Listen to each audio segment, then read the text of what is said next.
Packboy et c'est pour vous dire que Shingeki no Kyojin, c'est enfin terminé. D'ailleurs, je vais me permettre d'expliquer le pourquoi ce manga se retrouve dans la partie des mangas méconnus dans le générique de l'émission. Il faut savoir, quand j'ai fait ce générique, ce manga n'était qu'à tout casser à 10 chapitres sortis, que je connaissais le manga dès la sortie du chapitre 2, et que donc je ne suis pas comme la plèbe, je suis l'élite, et je n'ai pas besoin d'anime pour connaître un manga. Je me moque, mais je vous rassure, ce n'est pas obligatoire de connaître un manga depuis ses débuts, et de juste se titiller par rapport à la hype d'un animé pour être un vrai ou un faux fan du manga. Il n'y a pas de honte de voir un manga ou un animé, même des années plus tard. Imaginez bien que, par exemple, les personnes qui ont connu Dragon Ball à l'époque parce qu'ils étaient nés et ceux qui le découvrent maintenant seront tout autant fans l'un que l'autre. Et donc, pour venir à mon histoire, à l'époque, je lisais les scans qui sortaient sur Internet.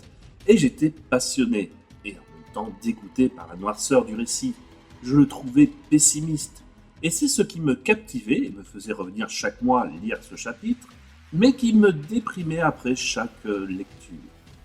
En plus, avec la mort de Eren dès le premier tome, et ce malgré que je me doutais qu'il allait se changer en titan pour la première fois, ce fut un véritable choc.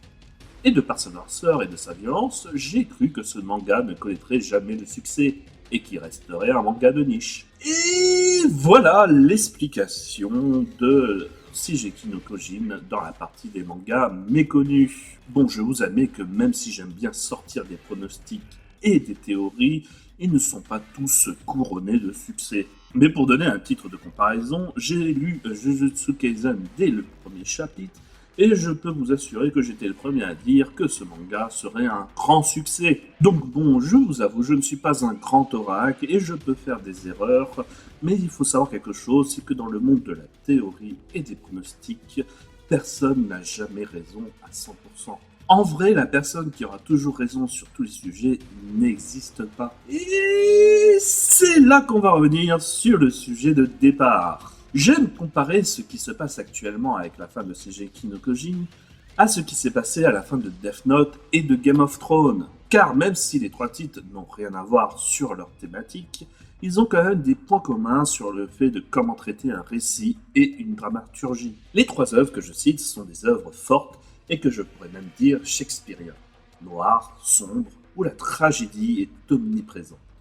On ajoute une pointe de cruauté avec beaucoup de scènes mémorables et surtout un nombre de morts important, omniprésent pour réussir et marquer durablement le lecteur après des années. Et c'est quelqu'un qui n'est pas fan de Game of Thrones, puisque n'aimant pas trop l'heroic fantasy, qui vous dit ça, mais je reconnais les qualités de l'œuvre. Tentant d'être le plus objectif possible sur mes opinions, même s'il y a toujours une touche personnelle qui va accentuer mes propos. Comme quand des gens se mettent à m'insulter pour des vidéos sur Breaking Bad ou Mob Psycho. C'est la part personnelle qui parle, ou dans ce cas-là qui écrit les commentaires, et non pas l'objectivité qui s'exprime. C'est le fait d'avoir marqué et d'avoir réussi à être important par mes mots ou par mes actes qui ont provoqué en retour des émotions vives et non réfléchies à ces gens. Et donc le second point qui vient et qui sont communs à ces trois œuvres, c'est qu'en plus d'habituer à une certaine cruauté tout le long du récit, elles prêtent à débat. Death Note et ses pro-Kira ou pro-Elle, Game of Thrones et ses pro-Targaryen et ses pro-Stark, ou enfin dans l'attaque des Titans, ses pro-Eren ou pro-Bataillon. Bon, je caricature dans ce cas, mais les dernières situations d'Arc créaient des clans, des tensions, des prises de position. Vous remarquez que tous ceux déçus par la fin de l'attaque des Titans étaient ceux qui glorifiaient le dernier acte d'Eren, affirmant qu'il avait gagné. Vérifier, c'est très intéressant, et donc affirmant leur théorie dans ce sens. Bien entendu, ils n'avaient pas totalement tort, ni totalement raison. Selon les éléments à leur portée, ils avaient raison sur certains points, et cela renforçait ce en quoi ils croyaient. Mais ils ont oublié un élément important, ce n'est pas eux l'auteur, comme dirait un certain même. Ouais, mais c'est pas toi qui décide. Seul l'auteur décide de ce que va être la fin du récit.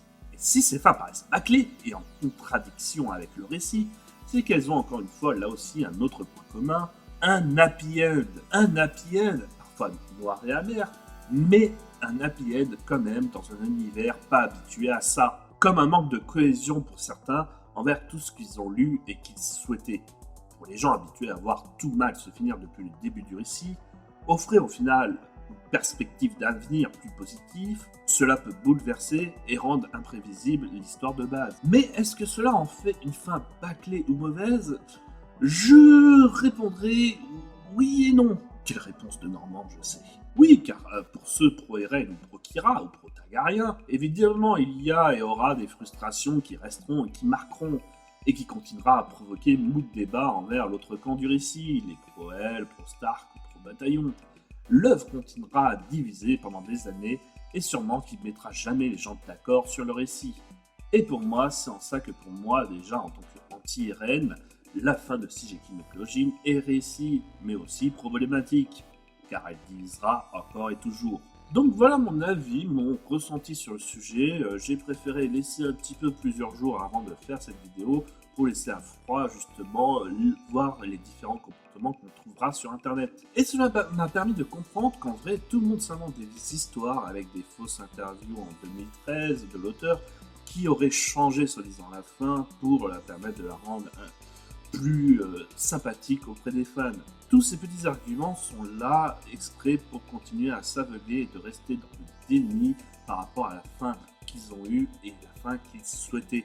Mais justement, ce déni, je le trouve mignon, parce que cela montre à quel point ils ont aimé l'œuvre et que celle-ci l'a marqué au point de rêver d'elle et d'envisager la fin, de créer des théories, de proposer des échanges parfois douloureux certes, mais des échanges saines mettant en valeur leur capacité à réécrire une œuvre, sa suite par eux-mêmes et donner envie de s'inscrire dans celle-ci avec leur propre histoire de personnage.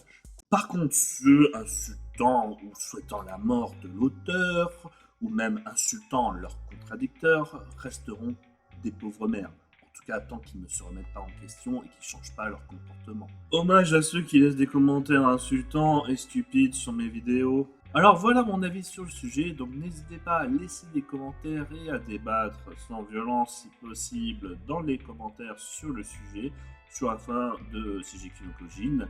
N'hésitez pas à vous dire si elle vous a plu ou si elle vous a déplu, expliquer pourquoi, raisonner, donner des éléments factuels du récit.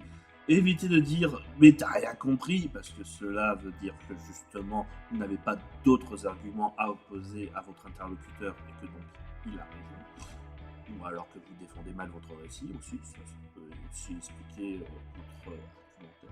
Restez zen et surtout consommez et continuez à créer des théories dans votre tête. Quand une œuvre vous pousse à toujours réfléchir, c'est qu'au final, elle a été marquante pour vous. Ne restez donc pas que sur les gens négatifs et restez avant tout sur ce qui vous pousse à aller plus haut et pas vers le bas. Et je sais, ce genre de phrase est digne d'un post Facebook. Et quand je dis aller vers le haut, c'est-à-dire de discuter même avec des gens qui sont en totale contradiction avec vous, mais qui souhaitent discuter. Alors like, abonne-toi et partage la vidéo si tu aimes te challenger l'esprit avec des gens qui ne peuvent pas penser comme toi, car c'est comme ça que tout le monde pourra s'ouvrir au final.